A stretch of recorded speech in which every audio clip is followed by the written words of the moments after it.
ಈಗ ಶಂಕರಾಚಾರ್ಯರು ಒಂದು ಸಲ ಹೊರಟಿದ್ರು, ಪ್ರವಾಸ ಮಾಡ್ಕೋತ ಹೋಗ್ತಿದ್ರು. ಬಹಳ ದೊಡ್ಡವರು ಶಂಕರಾಚಾರ್ಯರು. ಏನು ಸುಂದರವಾದ ತತ್ವಜ್ಞಾನವನ್ನು ಮಂಡಿಸಿದರು. ಎಷ್ಟು ಸುಂದರ ತತ್ವಜ್ಞಾನ, ಜನರಿಗೆ ಬಹಳ ಹಿಡಿಸಿದ ತತ್ವಜ್ಞಾನ. ಅವ್ರಿಗಿಂತ ಮೊದಲು ಜನ ಅಂತಿದ್ರು ಅದನ್ನು. ಅಂಥ ತತ್ವಜ್ಞಾನ ಏನದ ಜೀವನದಾಗ.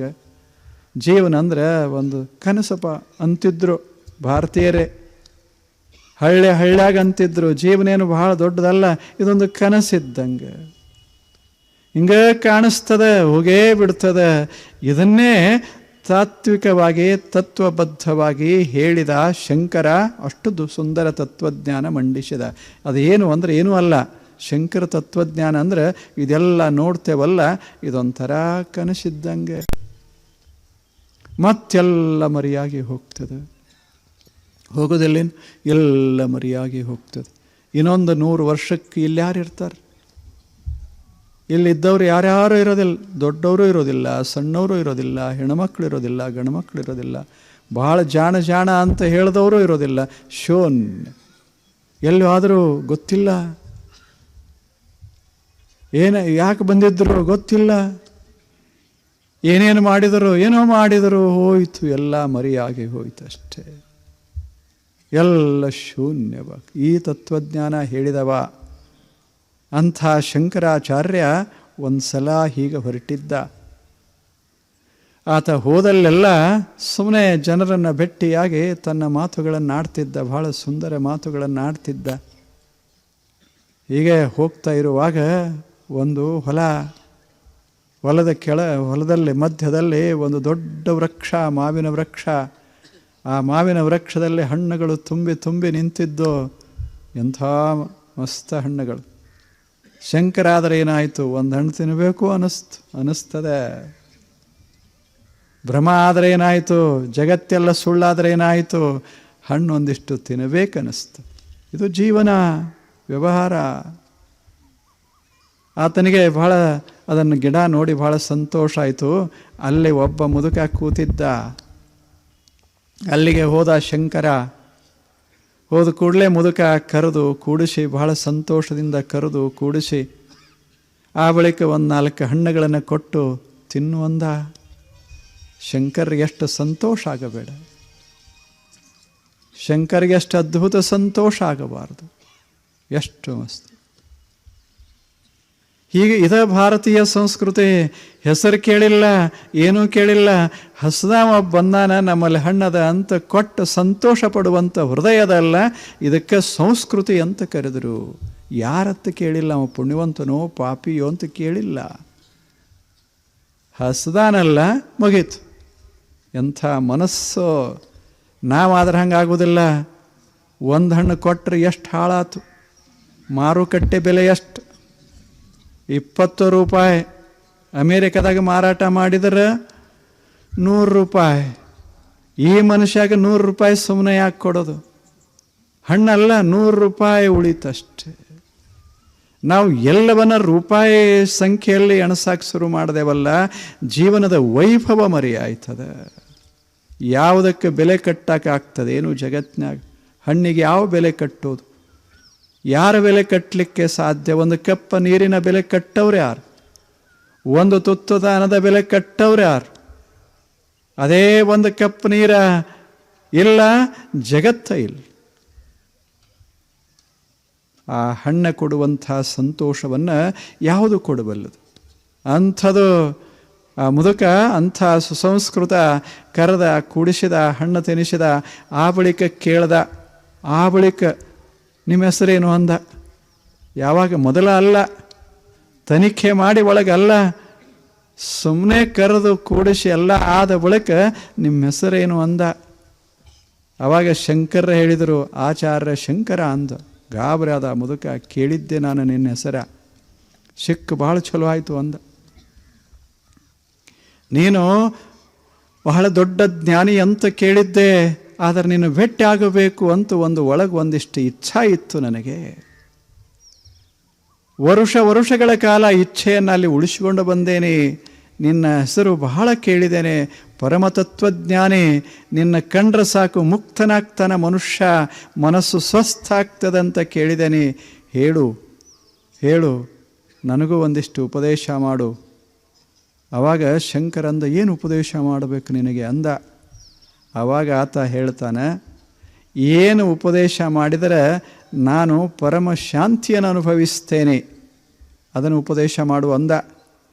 ನನಗೆ ಆತ್ಮಜ್ಞಾನ ಆಗಬೇಕು, ಸತ್ಯದ ಜ್ಞಾನ ಆಗಬೇಕು, ಎಲ್ಲ ಬಂಧನಗಳು ಹರಿದು ಹೋಗಬೇಕು, ಮನಸ್ಸು ಸ್ವಸ್ಥ ಆಗಬೇಕು, ಹಂಗೆ ಉಪದೇಶ ಮಾಡು ಅಂದ.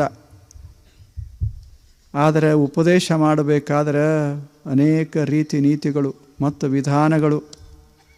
ಅದನ್ನು ಮಾಡಬೇಕಾದ್ರೆ 12 ವರ್ಷ 20 ವರ್ಷ 30 ವರ್ಷ ಬೇಕು. ಇಲ್ಲಿ ಕುಂತಾನ 2 ನಿಮಿಷದಾಗ ಹೇಳು ಅಂದ. ಶಂಕರರಿಗೆ ದೊಡ್ಡ ಸಮಸ್ಯೆ ಹೆಂಗೆ ಅಂದ್ರೆ ಅವರು, ಹಂಗಾದ್ರೆ ನಿನಗೆ ತಿಳಿದಿಲ್ಲ ಅಂತ ಹೇಳು ಅಂದ. ತಿಳಿದದಂದಾಗ ತಿಳಿಸಾಕ ಅದಕ್ಕೆ ಯಾಕೆ ಹೊತ್ತು ಬೇಕು ಅಂದ. ಅದಕ್ಕೆ ಯಾಕೆ ಭಾಳ ಬೇಕು ಹೇಳು ಅಂದ. ಶಂಕರರಿಗೆ ಅವನ ಬಯಕೆ ಇತ್ತಲ್ಲ, ಮುದುಕ ಒಕ್ಕಲಿಗ ಮುದುಕ, ಎಂಥ ಸ್ವಚ್ಛ ಮನಸ್ಸ, ಇದಕ್ಕಿಂತ ಸ್ವಚ್ಛ ಮನಸ್ಸಿನೆಲ್ಲಿ ಸಿಗ್ತದೆ. ಹೆಸರು ಕೇಳಲಾರದೆ ಉಪಚಾರ ಮಾಡೋ ಮನಸ್ಸೇ ಅತ್ಯಂತ ಸ್ವಚ್ಛ ಮನಸ್ಸು. ಹೇಳಿ, ಶಹರಗಳಲ್ಲಿ ಇಂಥ ಮನಸ್ಸು ಸಿಗ್ತಾವ ಹೇಳಿ? ಯಾವುದೋ ಮನೆಗೆ ಹೋಗಿ ಒಂದು ಬಾಗಿಲ ಬಡೀರಿ ನೋಡ್ರಿ, ನೀವು ಜೈಲ್ದಾಗರೆ ಇರಬೇಕು, ಇಲ್ಲಿಕಂದ್ರು ಹಳ್ಳಿಗಳಲ್ಲಿ ಹಂಗಲ್ಲ. ಕರೀತಾರೆ, ಕೂಡಿಸ್ತಾರೆ, ಉಣಿಸ್ತಾರೆ, ತಿನ್ನಿಸ್ತಾರೆ. ಎಲ್ಲಾದರೂ ಒಂದಿಷ್ಟು ಸಂಸ್ಕೃತಿ ಸುಂದರವಾಗಿ ಅರಳಿ ನಿಂತಿದ್ರೆ ಹಳ್ಳಿಗಳ ಮಧ್ಯೆ ಎಂಥ ಹೃದಯಗಳದಾವ. ಇಂಥಲ್ಲಿ ನಾನು ಇದನ್ನು ಹೇಳದೆ ಇದ್ದರೆ ಗತಿ ಏನು ನಂದು ಅಂದ ಶಂಕರ. ಈಗ ಮುದಕ್ಕೋತಾನೆ, ನಿನಗೆ ಹೇಳಕ್ಕೆ ಬರುವುದಿಲ್ಲತ್ತರಿ ಹೇಳು, ಇಲ್ಲಕ್ಕೆ ನಾನು ಜ್ಞಾನಿ ಆಗುವಂಗೆ ಹೇಳು ಅಂದರು. 5 ನಿಮಿಷದಾಗ ಹೇಳ್ಬೇಕು. ಎಷ್ಟು ಚಂದದ. ಆವಾಗ ಶಂಕರರು ಶುರು ಮಾಡಿದರು, ಇವಾಗ ತಿಳಿಯಂಗೆ ಹೇಳಬೇಕಲ್ಲ ಅಂತ. ಅವರಂದರು, ಕಿಂ ಜ್ಯೋತಿಸ್ತವ ಭಾನುಮಾನ ಹನಿವೆ ರಾತ್ರೌ ಪ್ರದೀಪಾದಿಕಂ ಸ್ಯಾದೇವಂ ರವಿ ದೀಪ ದರ್ಶನ ವಿಧೌ ಕಿಂ ಜ್ಯೋತಿರಾಖ್ಯಾಹಿಮೆ ಚಕ್ಷುಸ್ತಸ್ಯ ಉನ್ಮೀಲನಾದಿ ಸಮಯೇ ಕಿಂ ಧಿಯೋರ್ದರ್ಶನೆ ಕಿಂ ತತ್ರಾಹಮತೋ ಭವಾನ್ ಪರಮಕಂ ಜ್ಯೋತಿಸ್ತದಸ್ಮಿ ಪ್ರಭೋ. ಏನು ಸುಂದರ ಮಾತು ಹೇಳಿದ ಶಂಕರ. ಒಂದೊಂದು ಪ್ರಶ್ನೆ ಕೇಳಿದ. ಪ್ರಶ್ನೆ ಕೇಳ್ಕೋಂತ ಅವನನ್ನು ಪರಮಜ್ಞಾನಿ ಮಾಡಿಬಿಟ್ಟಿದ್ದ. ತರ್ಕದಿಂದಲ್ಲ, ತರ್ಕ ಇಲ್ಲ, ನೈಷಾ ತರ್ಕೇಣ ತರ್ಕ ಮಾಡಿ ಅಲ್ಲ, ಸುಮ್ಮನೆ ಅವನಿಗೆ ಒಂದು ಮಾರ್ಗ ಕೊಟ್ಟ. ಹೀಗೆ ಹೋಗು ಹೋಗು ಹೋಗು ಅಂತ ಕೊಟ್ಟ. ಮೊದಲನೇ ಪ್ರಶ್ನೆ ಕೇಳ್ದ, ಹೇಳು ಹೇಳು, ಹಗಲ ಯಾವ ಬೆಳಕಿನಲ್ಲಿ ಜಗತ್ತನ್ನು ನೋಡ್ತಿ ಹೇಳು ಅಂದ. ಅವಾಗ ಮುದುಕ ಹೇಳ್ದ, ಇದೇನು ದೊಡ್ಡ ಸಮಸ್ಯೆ, ಎಲ್ಲರಿಗೆ ಗೊತ್ತದ ಶಂಕರಾಚಾರ್ಯರೇ, ಸೂರ್ಯನ ಬೆಳಕಿನಾಗ ವಸ್ತುಗಳನ್ನು ನಾನು ನೋಡ್ತೀನಿ ಅಂದ. ರಾತ್ರಿ ಅಂದ. ಯಾರು? ಶಂಕರ. ಮುದುಕ ಹೇಳ್ದ, ರಾತ್ರಿ ಚಂದ್ರನ ಬೆಳಕಿನಾಗ, ದೀಪದ ಬೆಳಕಿನಾಗ ನಾನು ನೋಡ್ತೀನಿ ಅಂದ.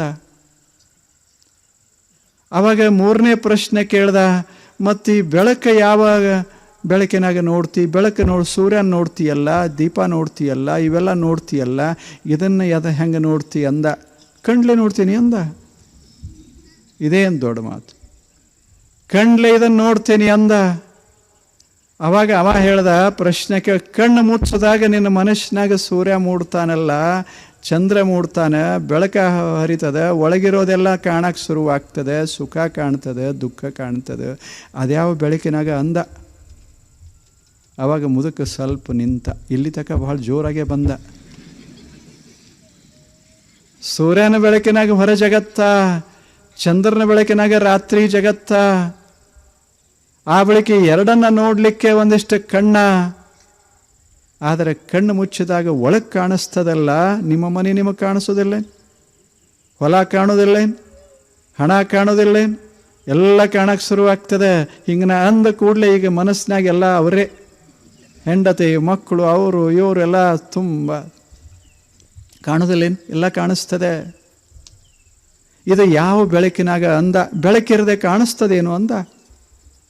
ಬೆಳಕಿಲ್ಲದಿದ್ರೆ ಕಾಣಿಸೋದಿಲ್ಲ ಅಂತ ಆದ ಬಳಿಕ ಯಾವ ಬೆಳಕಿನಾಗ ಹೇಳು ಅಂದ? ಮುದಕ್ಕೆ ಸ್ವಲ್ಪ ವಿಚಾರ ಮಾಡಿ ಹೇಳ್ದ, ಗೊತ್ತಾಯಿತು ಬುದ್ಧಿ ಬೆಳಕಿನಾಗ ಅಂದ. ಬುದ್ಧಿ ಅದ, ಬುದ್ಧಿಯಿಂದ ನಾನು ನೋಡ್ತೀನಿ, ಒಳಗಿರೋದೆಲ್ಲ ನೋಡ್ತೀನಿ ಅಂದ. ಆವಾಗ ಮುಂದೆ ಅವ ಹೇಳ್ದ, ಕಿಂ ಧೀರ್ ಧಿಯೋರ್ ದರ್ಶನೆ, ಈ ಬುದ್ಧಿ ಅಂತ ನೀ ಹೇಳ್ತೀಯಲ್ಲ, ಇವ ಹೇಳಾವ ಯಾರು ಅಂದ. ನಾನು ಬುದ್ಧಿಯ ಬೆಳಕಿನಾಗ ನೋಡ್ತೀನಿ ಅಂತ ಹೇಳ್ದೆಯಲ್ಲ, ಬುದ್ಧಿಯ ಬೆಳಕಿನಾಗ ನೋಡ್ತೀನಿ ಅಂತ ಹೇಳೋದೊಂದು ಏನರ ಬೆಳಕಿರ್ಬೇಕಲ್ಲ, ಈ ಬುದ್ಧಿಯನ್ನು ಬೆಳಗೋ ಬೆಳಕಿರಬೇಕಲ್ಲ, ಅದ್ಯಾವುದು ಅಂದ. ಮುದುಕ ಕುಂತ ಅಷ್ಟೇ ಸಂತೋಷ ಪಟ್ಟ, ನಕ್ಕ, ಹೇಳ್ದ, ತಿಳಿತು ಶಂಕರ ಅಂತ.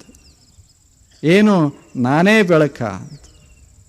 ನನ್ನ ಬೆಳಕಿನಾಗ ಬುದ್ಧಿ ಹೊಳಿತದೆ, ಬುದ್ಧಿಯ ಬೆಳಕಿನಾಗ ಒಳ ಜಗತ್ತು ಕಾಣಿಸ್ತದೆ, ಬುದ್ಧಿಯ ಬೆಳಕಿನಾಗ ಕಣ್ಣುಗಳು ಕಾಣಿಸ್ತಾವ, ಕಣ್ಣಿನ ಬೆಳಕಿನಾಗ ಸೂರ್ಯ ಚಂದ್ರ ಕಾಣಿಸ್ತಾರೆ, ಸೂರ್ಯ ಚಂದ್ರ ಬೆಳಕಿನಾಗ ಜಗತ್ತು ಕಾಣಿಸ್ತದೆ, ನಾನೇ ನೋಡಾಮ ಅಂದ. ತಿಳಿತು ಶಂಕರ, ಹೋಗು ಇನ್ನ. ತಿಳಿತು, ನೀನು ಪರಮ ಜ್ಞಾನಿ. ಯಾಕೆಂದ್ರೆ ನನ್ನಂಥ ಒಬ್ಬ ಮನುಷ್ಯನ ಜ್ಞಾನಿ ಮಾಡಿ ಬಿಟ್ಟಿಯಲ್ಲ. ನನಗೆ ಗೊತ್ತಾಗ್ಯದ ನಾನು ಯಾರು, ಎಲ್ಲವನ್ನ ನೋಡುವ ಬೆಳಕು, ಎಲ್ಲವನ್ನ ಬೆಳಗುವಂಥ ಬೆಳಕು ನಾನು. ಎಷ್ಟು ಚಂದದೆ ಆ ಬೆಳಕ. ಮುದುಕಲ್ಲ, ಆ ಬೆಳಕು ಶಂಕರ ಅಲ್ಲ. ಅಲ್ಲಿ ಯಾರೂ ಗುರು ಇಲ್ಲ, ಅಲ್ಲಿ ಯಾರೂ ಶಿಷ್ಯರೂ ಇಲ್ಲ, ಅಲ್ಲಿ ಯಾರ್ಯಾರೂ ಇಲ್ಲ, ಬರೀ ಬೆಳಕು, ಚೇತನ. ಆ ಚೇತನವನ್ನು ಕಣ್ಣು ಸಹಾಯ ಮಾಡಲಿಲ್ಲ ನೋಡೋದಕ್ಕೆ, ಮನಸ್ಸು ಸಹಾಯ ಮಾಡಲಿಲ್ಲ ನೋಡೋದಕ್ಕೆ. ಇವೆಲ್ಲ ನಿಂತು ಆ ಬಳಿಕ ನಮ್ಮ ಜ್ಞಾನ ನಮಗುಂಟಾಯಿತು. ಆದ್ದರಿಂದ ನೈಷಾ ತರ್ಕೇಣ ಮತಿರಾಪನೇಯ.